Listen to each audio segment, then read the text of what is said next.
I'm Kathleen Weflin, Editor-in-Chief of Minnesota Conservation Volunteer Magazine. My first issue was the January-February 1989. I was scared. It's a big responsibility, a big audience to speak with. And I told the editor, Bob Kraske, when he told me he was leaving, I'm not ready yet. And he said, yes, you are. So I just decided I had to take it one issue at a time, build a team, and make a magazine. And I did. She's been connecting Minnesotans with nature, one issue at a time, for 26 years of the magazine's 75-year run. Oh, she's had help from writers, photographers, and artists.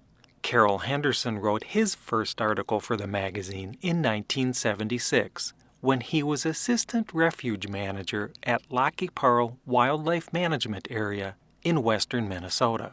So that was my first effort, to kind of share how every season out there was just its own fascinating experience to see the wildlife and how it adapted throughout the year. We've had writers from Sigurd Olson to Charles Kuralt, Sinclair Lewis, lots of people if you go back and look at the magazine.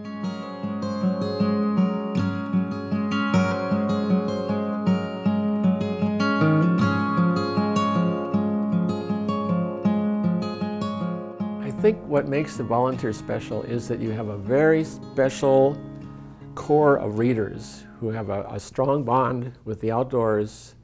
They love the outdoors. They're very active and engaged, whether it's hunting, fishing, nature study, photography. I think what really makes the magazine so special is that it describes in the breadth of our work, the breadth of natural resources across the spectrum. It is everything about the work we do. It's homegrown. It means a lot to Minnesotans because it's talking about their home. And I think that they sense that we're with them on this, that we're learning at the same time as they're learning. Weflin has never been afraid to publish stories about controversial topics. She took on a tough one in 2001 with the crossroads of climate change. That was the hardest story that I had ever done, the most complicated story, and it was on climate change. It was a story that I had wanted to see in the magazine for a long time, and I kept encouraging other people to submit a story proposal, and no one did, so I finally decided I had to write it myself. And some of the things that, maybe people don't want to hear, maybe they don't want to even have us involved with. We specifically did a mining story on non-ferrous mining because we believed that people needed to know the whole story, if you will, about mining.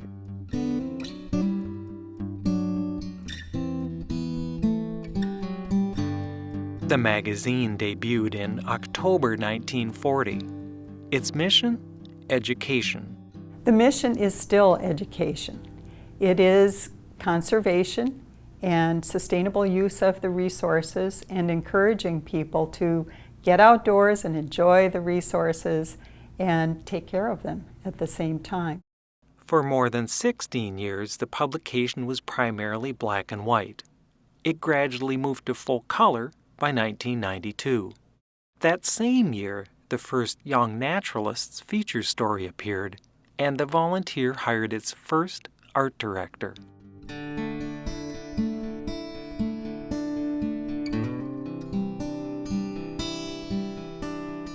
We've had a lot of changes. Technology, of course. When I arrived, we had word processors. So then we went to desktop publishing and stopped typesetting the magazine. That was huge. Now our outreach includes website, Facebook, Twitter. Through the years, the magazine has relied on the creativity of renowned artists and photographers. We've had artists like Les Kuba and David Moss, who won the federal duck stamp contests. We've had photographers like Jim Brandenburg, National Geographic, Lane Kennedy, National Geographic, Bill Marshall, who is all over the state of Minnesota. When I pick up a volunteer, I can immediately tell whose pictures are in there because of their style and how they approach things, and I love looking through their work. There's oftentimes I'll look at something, I'll go, geez Louise, look at this shot that Brandenburg got.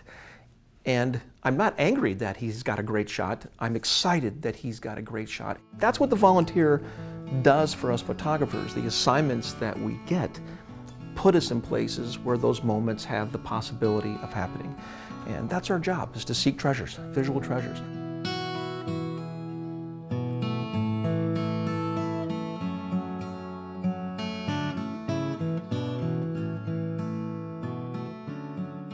"75 years ago, the print run was a mere 5,000 copies, sent free to mostly schools and libraries.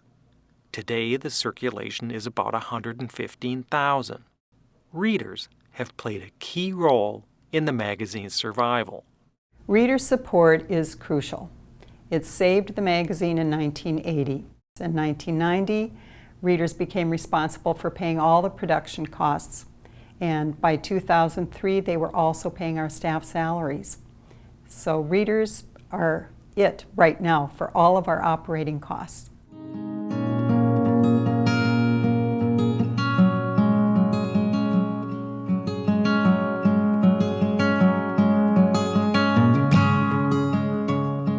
In the end, it's not hard to describe Minnesota's magazine, even if it's with only one word.